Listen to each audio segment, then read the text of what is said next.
स्वागत है आपका फुल स्टॉप में। मैं हूं आपका साथी सौरभ द्विवेदी। नगर पालिका के महारथी एक ऐसा प्रोग्राम लेकर के हम आए हैं कि नगर के मुद्दों को लेकर के जो जागरूकता है और जो नगर के नेता हैं वो अपने नगर के बारे में क्या सोचते हैं। जिला योजना कार्य समिति के जो सदस्य रहे हैं बृजेंद्र शुक्ला जी, और भारतीय जनता पार्टी में भी कार्यरत रहे हैं लगातार, और युवाओं के बीच संघर्ष करने के लिए जाने जाते हैं, ऐसे बृजेंद्र शुक्ला से आज हम आपको मिलाएंगे और नगर के मुद्दों के बारे में जानने की कोशिश करेंगे। स्वागत है आपका फुल स्टॉप में। जय श्री राम सौरभ जी। अब बताइए, नगर पालिका के चुनाव नज़दीक आ रहे हैं, क्या लग रहा है आपको कि क्या कुछ होने वाला है इस बार नगर में? मुद्दे क्या रहेंगे नगर के? नगर में चारों तरफ परिवर्तन की लहर है और नगर की पूरी जनता मन बना चुकी है। इस बार किसी नए और युवा चेहरे को, ऐसे चेहरे को मौका बिल्कुल नहीं दिया जाएगा जो सपा से आए फिर भाजपा में रुक जाए और बसपा से आए फिर कांग्रेस में चला जाए। कौन सपा से आया और कौन भाजपा में गया? अब ये तो आप सब जान रहे हैं, पूरी नगर की जनता जान रही है। किसी का नाम खुलकर लेना, इसका सीधा सा उदाहरण आपने देखा, बरगढ़ की पेयजल योजना 300 करोड़ की योजना पे आरोपी एफआईआर भी हुई। अच्छा, ये जो बरगढ़ वाली योजना के बारे में आप बात कर रहे हैं, पानी पानी की समस्या को लेकर के केंद्र की मोदी सरकार, राज्य की योगी सरकार, सभी बहुत सेंसिटिव मामला समझते हैं, इसको संवेदनशील मामला समझते हैं। सपा सरकार के समय में रेल पानी वाली रेल भी आई थी, उसको लेकर के भी मुद्दा था। अब यहाँ बरगढ़ का जो आपने मुद्दा उठाया, तो 300 करोड़ कोई मामूली रकम तो होती नहीं है। एक हाथी भी शायद ना पचा पाए, हाथी का पेट भी इतना बड़ा नहीं होगा। इस पे शासन द्वारा जांच चल रही है। इस पे सम्मानितों के खिलाफ मुकदमे भी दर्ज हुए हैं। आधा दर्जन से ऊपर अधिकारी इसमें लामबंद हैं। योगी सरकार पे, मोदी सरकार पे हमें और नगर की पूरी जनता को पूरा विश्वास है कि न्याय होगा। सत्य परेशान हो सकता है, पराजित नहीं। अच्छा, जब क्या कहते हैं वो नगर पालिका अध्यक्ष बने, उस वक्त लोगों को ये पता नहीं था क्या कि 300 करोड़ का घोटाला किया है?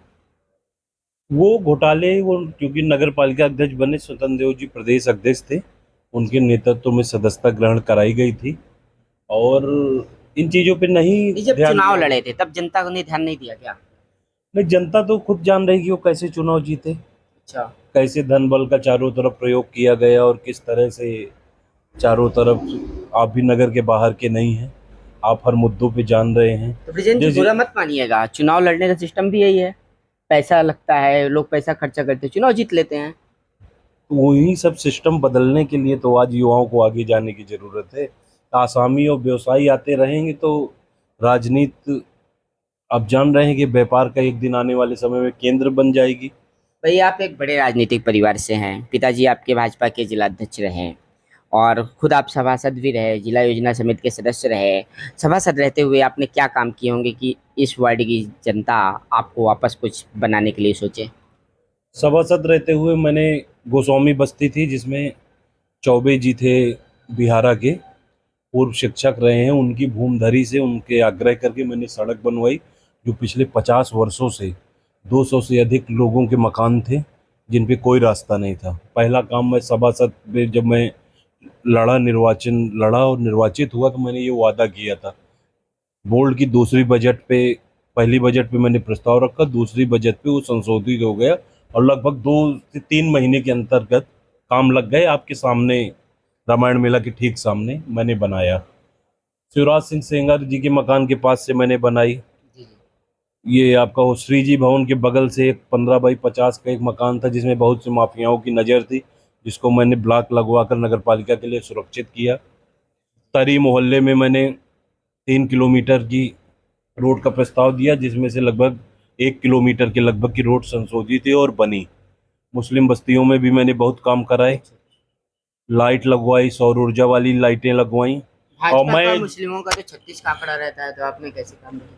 काम, क्योंकि भाजपा का नारा ही है सबका साथ सबका विकास, और मैं निर्वाचित हुआ तो मुझे चाहे हिंदू हो चाहे मुस्लिम हो सभी ने वोट दिया था। अधिकांश मैं, जो मेरे जीत का अंतराल था, यहाँ से 10 वर्ष से सपा का एक नेता काबिज था जागेश्वर यादव, जिसको मैंने पराजित किया था, उसी के वार्ड से मैंने उसको सबसे फिर आपका सभासद का टिकट भी काट दिया गया था। वो तो अपने एक पूर्व सम्मानित जिलाध्यक्ष जी महोदय रहे, वो आत्मदाह करने का प्रयास करने लगे और सारी चीजें करने लगे। ये टिकट कटने के लिए आत्मदाह का प्रयास? वो तो देखिए सब जगह समाचार पत्रों में चला। प्रवासी और जिले के अपने जिला पंचायत के अध्यक्ष अशोक जाटव जी उस समय अध्यक्ष थे, जी जी। उनके संज्ञान में कहा। मैंने कहा भाई साहब चेयरमैनी का नहीं मिला तो मुझे सभासदी पे अवसर देना चाहिए। उन्होंने कहा भी, आश्वासन दिया। सांसद थे भैरव प्रसाद जी, उन्होंने भी आश्वासन दिया। सभी पर्यवेक्षक देने जा रहे थे, लेकिन दिनेश तिवारी जी की व्यक्तिगत छवि थी। पिताजी जब मेरे नगर पालिका में अविश्वास लाए थे बसपा की शशि देवी वर्मा के खिलाफ, जी जी। उस समय उन्होंने पार्टी के खिलाफ क्रॉस वोटिंग की थी, जिसके चलते वो पिताजी से गतिरोध मानते थे। उसमें पिताजी एक वोट से चेयरमैनी का चुनाव भी हार गए थे, और जिसका कारण दिनेश तिवारी था। पार्टी लेवल पे कार्रवाई थी, फिर नहीं हुई, और आज भी हैं, आगे चल के जिला अध्यक्ष बने हैं। तो और जब आप नगर पालिका का चुनाव निर्दलीय लड़ने लगे थे, तो क्या कमी रह गई कि फिर जनता ने आपकी ओर रुख नहीं किया या लोकल का सपोर्ट नहीं मिला? उसको कैसे सुधारेंगे आप? उस समय हम क्रोधवश लड़ गए थे।